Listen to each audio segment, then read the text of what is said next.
How many VPs have there been? Do you want to take a guess? I would say 49, 50. That's right.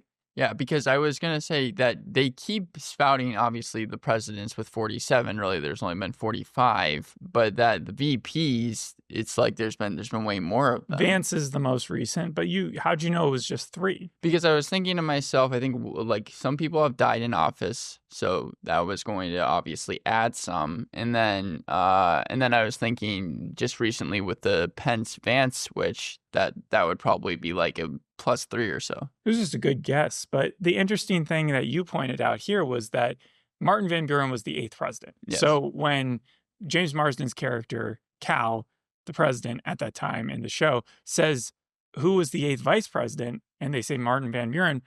You thought that was a mistake. I thought that was a mistake. Well, what I did was I went through the presidents: George Washington, John Adams, Thomas Jefferson, James Madison, James Monroe, John Quincy Adams, Andrew Jackson, and then Martin Van Buren. And I was like, that doesn't make any sense. Yeah, how could he serve under himself? But what really happened was, do you know? No. So, like, Thomas Jefferson was not a fan of Aaron Burr. Right, I remember they went through that in Hamilton. They seem like they're chums until they play against each other. Right. Until they run against because each other. I think how it used to be in the early days, and Hamilton went through this, was that like the runner-up was able to be the VP. Well, yeah, that's a known thing. But like he became the VP of Thomas Jefferson, but Thomas Jefferson didn't like him. Right. And so after 4 years, he ditched him. So he got a new VP with George Clinton. But more importantly, did you know that Burr actually killed Hamilton while he was in office? It was like the year that he was then taken off of VP. I did not know that. So he was vice president when he shot Hamilton. States. Yes. It's as if J.D. Vance today were to pick some Republican because they were the same party, right? Burr and Hamilton were the same party. It was a big deal when when Hamilton endorsed Jefferson. Right, because he was endorsing the opposition. And don't ask me the Democratic Republicans. I don't know the difference between them back then. But it was the first time, I think, where there were 2 VPs for one president. That I don't think that had happened before. And so it skewed the whole thing. Martin Van Buren was both the 8th president and also honored as the 8th VP. So the show was right. Getting to our actual podcast now. Welcome to today's episode, the podcast where we discuss the most recent installments of a different series every show. It's Friday, the final day of January, National Hot Chocolate Day. Dan Fogelman, creator of This Is Us, Pitch, and Gallivant, he's got a new show. It's called Paradise. It's on Hulu. It stars Sterling K. Brown, and episode 1 has a whopper of a twist. It's funny because my comparisons prior to seeing the twist at the very end was the night agent, bodyguard, Jack Ryan. And then after the twist, it goes into like Neil Blomkamp territory with like Elysium, Silo, Fallout. I've been watching Silo, and as soon as I saw that, I did make that connection. I also went Under the Dome because technically they're under Colorado, but it's all dome-shaped, City of Ember, Truman Show, all that jazz. It's weird because the bulk of the episode follows a security detail on the former president, President Cal Bradford, played by James Marsden. Primarily, his main agent in charge, Xavier Collins, is the main character. Xavier's an interesting dude. He's filled with contradictions. We'll get into those, but the first few minutes are kind of an info dump for his character. We see him petting a pillow, which is a universal Hollywood meaning of missing a spouse. Yeah.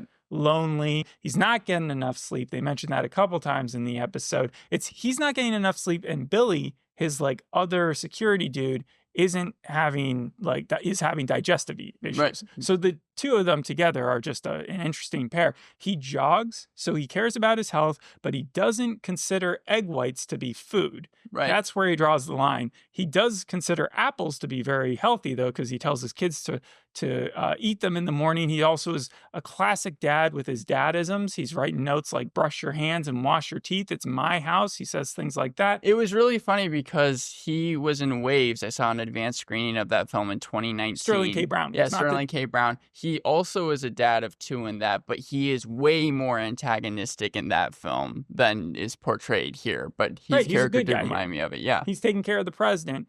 We don't know where his wife is. She might be dead. When he's dressing, we see that he has battle scars. We learn later on in the first episode that he was shot saving the president. Kind of reminds me of Homeland. 4 years earlier. Where wasn't it Damian Lewis, like in the second episode, or it might have been the pilot, he shows his scars to his wife, and it was kind of similar. Yeah, he's not saving the president. In Right. fact, he's out there trying to kill the president. And last but not least, he's also the boss. He's not just a random agent. He is the main boss. So everybody calls him boss when he arrives at work that morning to see how the president's doing. So that was interesting. I thought that the president was like a former president because He he's is, not right? at the White House. Is he not? No, I don't think he is. I think Okay, he's so the actual I president. wrote in my notes that he's ex-president. I'm pretty sure, even if shit went down, that he is still the ex-president. Like, this isn't the new White House. I wouldn't think. You would have more security on staff. What he was talking about in one of the scenes when he hired Xavier Right. was like, I want you to be there into my later years, even after when I just have a security detail because I'm an ex-president. I think the reason he has that iPad, which controls the under the dome atmosphere and stuff like that, is just because he still has security clearance. I don't think that makes him active president, because I feel like by 10 a.m., he would have had more people looking in on him. Like, that just seemed like a Yeah. small security detail. I'm pretty sure he's the ex-president. We could be wrong. Cal, he's this Southern progressive. He's a smoker. He's an alcoholic. He's a womanizer. He's not afraid to use sort of race bait to get ahead. He makes that pretty clear when he interviews Xavier. Yeah, he doesn't do things by the book, as he puts it. Yeah, he's a college basketball fan, constantly referencing NCAA classic history, and billionaire. He's a billionaire as well. And his wife did not vote for him. Like I said, he's a womanizer. He's actually sleeping with one of the other agents right now. His code name is Wildcat. The first episode's name is Wildcat is Down. Yeah. So everybody knows by 15 minutes in, this guy is dead. But it's funny because you said he's playing a Southern progressive, and there's been one other time that James Marsden has played a president. It was in The Butler, which came out in 2013. He played John F. Kennedy. That's interesting because even back then he was still playing like a younger president, Right. And now He's in I know his he's early in his 50s. 50s, but he's still saying that he's one of the youngest presidents. And I didn't even know he was in The Butler. I just remember that was Forrest Whitaker or Lawrence Fishburne. Yeah, no, I Which think one? it was Forrest Whitaker. And they had 50 producers. Yeah, so he's this president, and he's an alcoholic, but he's doing the job. And he spends this entire episode in the present timeline on the floor like the guy in Saw, with a pool of blood around his head. Like, I kept waiting for him to get up. I'm serious right now, because it You didn't think he's still seem- alive? No, it just looked like that's the way it was shot. Did you not get a flashback to that first Saw movie? He was in the same position as that guy. The settings are And- so different. And he smokes cigarettes. And Sterling K. Brown's character, Xavier, takes the cigarettes by the end. That's Right. important on several reasons, but if you think about Saw, the cigarette was kind of a big deal.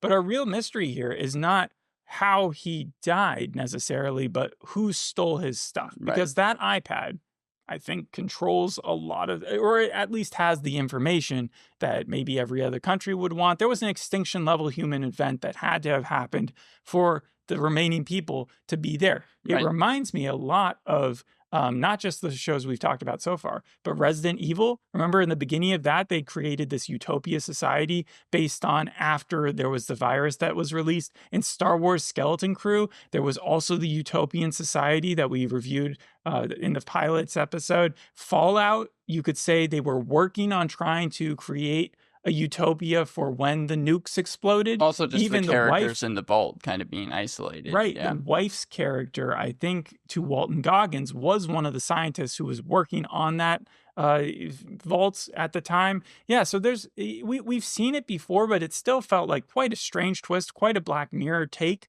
on what could have just been a normal show about a dead ex-president who he's looking into, who Xavier is looking into. Do you have any theories as to who killed him? So many different suspects out there. So Brooks and Rainey were the two people on the perimeter watch at the time that he supposedly died.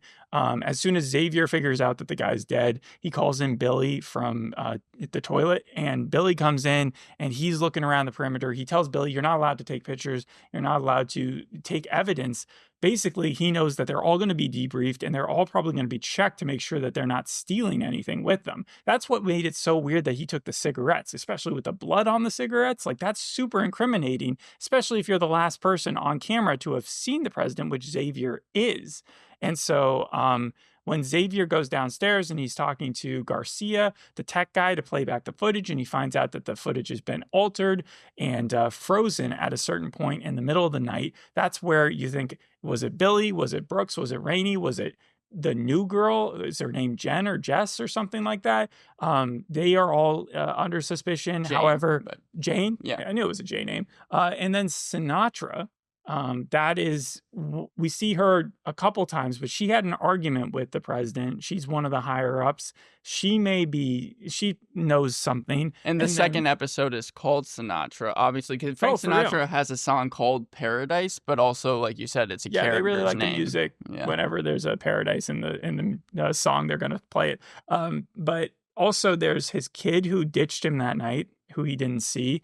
There's the ex-wife, sorry, not ex-wife, but like they might be divorced, who shows up all crying and stuff about the fact that Cal's dead. We only see her in that scene, right? Because she's like walking up. We don't know what her story yelling at is. The guards. Right, exactly. We can probably weed out Presley and James, Xavier's kids. They're probably not under suspicion. Cal could have killed himself. Xavier could have killed Cal. And then who's the remaining one? Obviously, the person in charge who, this is kind of an issue for me. Like, if the president or ex-president is having a known relationship with one of the guards, one of the main agents, Agent Robinson, who takes over the interrogation and everything after Xavier steps down once he reports that Cal is dead, I feel like that is too big a conflict of interest. Like, especially since she had slept with him the night before, he saw that the earrings that she had taken with her were now in his room again. She must have had a return visit, or he has a duplicate pair, but the finger is pointed too much in her direction this early for her to actually be the main person who killed him. I think the show is trying to subtly say that he has more to do with it, but I don't think it's going to be him either, kind of for the same reasons. Xavier trusts Billy for some reason. He calls him in first, and it did seem like Billy was taking his job seriously, looking around, trying to get mental snapshots so they could go back to them. However, him and Jane? Yeah, Jane. Do share a moment in the living room right before Xavier shows up where they kind of brush hands. I'm not sure if one of them passed the other something, but it seems like they may have a relationship themselves. This may be a wider conspiracy. I'm sure there's a bunch of different things we're going to learn. But overall, I was enough believing that was the central storyline to think that the show had enough legs to go on. Add in the element of the silo-ness to it, and I do want to give the show a decent rating. The first pilot episode, a pretty good rating. I'll give it a 7 out of 10. I know I'm saying that a little early, but at the same time, I feel like it's a cool twist. I think that the forward flashes, if you could call it, because it goes back flashes like the whole time. But I think when it's dealing with the current storyline, that is when the show was at its best. However, I think there was too many back flashes, too much like kind of having to try and make Cal this like cool president that I feel like it did detract from the show. That's why I would give it something like a 5 out of 10. I would have given it a 5 out of 10 if it wasn't for the ending twist. The thing about the backflashes, I agree, is that they were just trying to define Cal as a president, and they didn't need as many. Some of them were okay. I think the introduction of him and Xavier, maybe the one where he saved him from getting shot, and the follow-up, like, oh, this is why I trust you now, and why I'm going to give you the security clearance to see that the whole world is about to go to hell. But that one where they were just outside in the rose garden and he was just talking, smoking. Yeah, about how he's pretty sure his wife. That was a snore-worthy scene. It was just there kind of pad runtime and also make it clear to Xavier that there's stuff going on, a reason why he shouldn't have kids. Now, Xavier, this is another mystery, does blame him for his wife's possible death or just disappearance. And part of that reason, I think, is if this thing went down up above ground where there were nukes going off and a lot of people dying, possibly since his wife is a scientist and she wanted to travel, and that's the reason they only had 2 kids as opposed to 50, she may have been out of the country when he was making this choice of to like blow up, I don't know, Russia or something like that. And so maybe his wife was there and Xavier might have said something like, hey, that's where my wife is, and it didn't matter because he had to make the decision anyways. Or it could have been like there's a restrictive number of people that can be allowed into the Colorado base, or that they didn't have time for the wife to make it home by the time that they had to go into the bunker. In that way, it would almost be like Greenland, the Gerard Butler movie that came out in like 2020. There's a litany of reasons why Xavier might think that Cal is responsible for his wife's death, but he literally is saying, "I won't be happy until you're dead." So, and then he shows up dead. So in that way, it kind of reminded me a little bit of Presumed Innocent, where we don't know who murdered, but everybody's going to think it's Xavier. That's why he's going to have the suspicion on him for that. It's almost going to be like Jack Bauer in every season of 24, where it was like at some point in the season, he was always the one that was everyone thought was the problem for whatever was happening. Yeah. It also is a little strange that they do have murder in this place. You'd think everybody would have been vetted 10 times over before they were allowed into this super utopia. But we don't know how much time they had. Like you kind of say it before. This might have just been a thing where it's like, okay, you work for the president, you get this special invitation, because we don't know how many people are in that ship. It doesn't look all that. You keep calling it a ship. It doesn't look all that big to me. I would say less than 100,000 probably down there. And of those, it's like if you're talking about a country of 370 million, I'm pretty sure they're going to get the best of the best.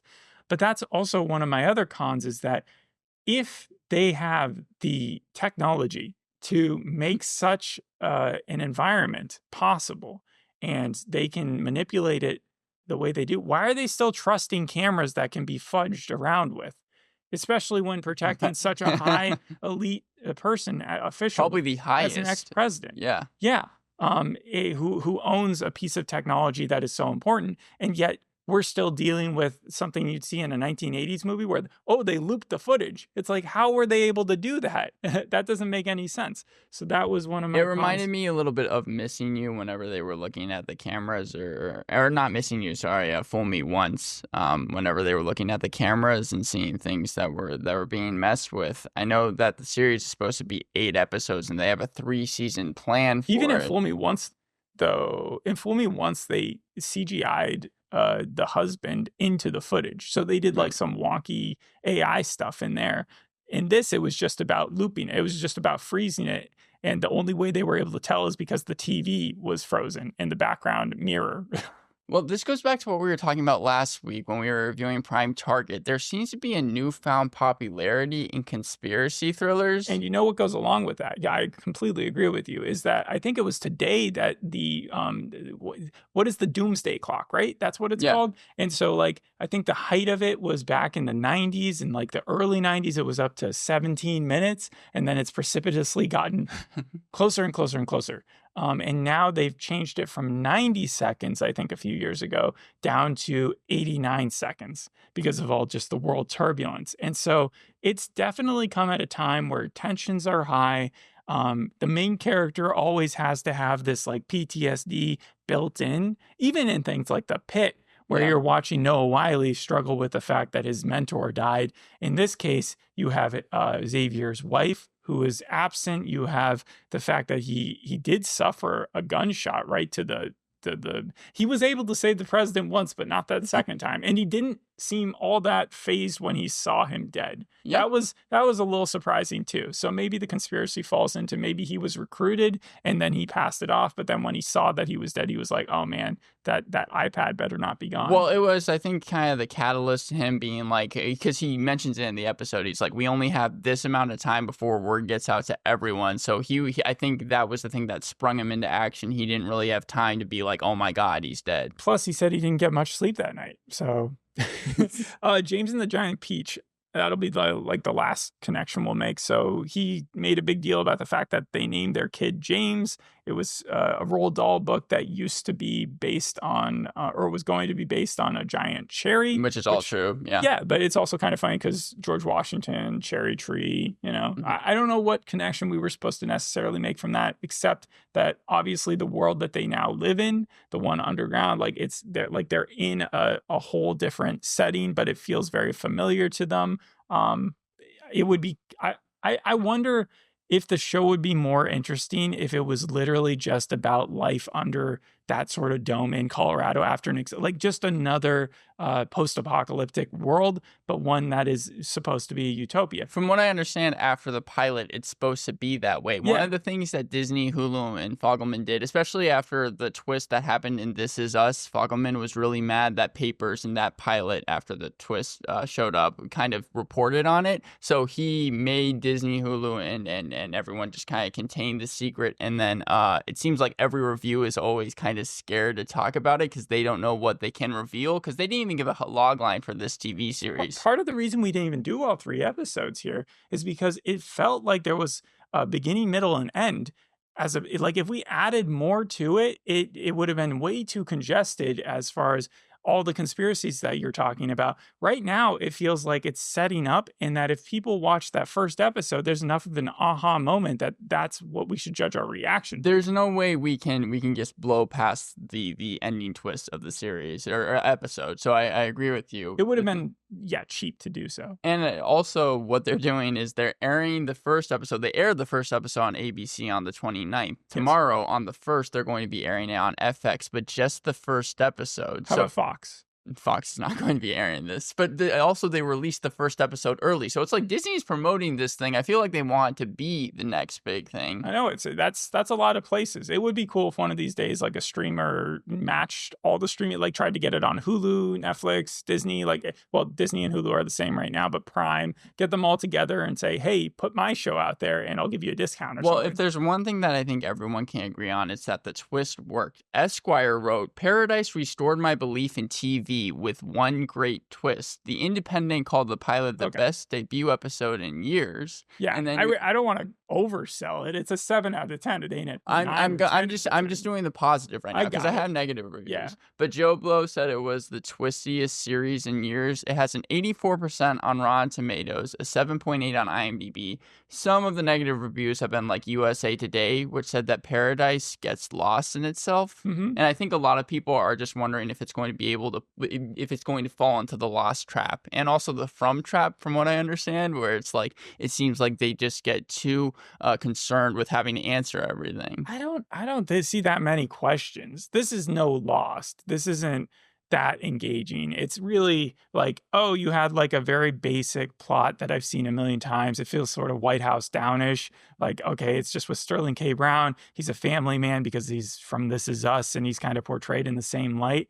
It could be him in a multiverse situation, but the whole, I don't think that it's going to take center stage like you're talking about. It doesn't feel like that world has enough that would be absorbed in a From universe or a Lost universe. There isn't a supernatural element here. I think Fogelman, he said that a problem with TV now is that a season takes 2.5 years before it can come out with another one. He wants a second season back on television within the year. And like I said, it's a 3-year plan. He had this idea right before they started making This Is Us. And then, as he put it, this idea kind of brewed around for 10 years, sent the script to Sterling K. Brown. He agreed within 4 hours. So I think that this is going to be a very quick series. Like, we could be seeing the end of this series by next year in 2026, which I think is a good idea for something like this. It reminds me a little of Designated Survivor in that way, where they just kept on chucking out seasons, and for a while that worked. You know, Kiefer Sutherland and people liked it. It also had the conspiracy element in it.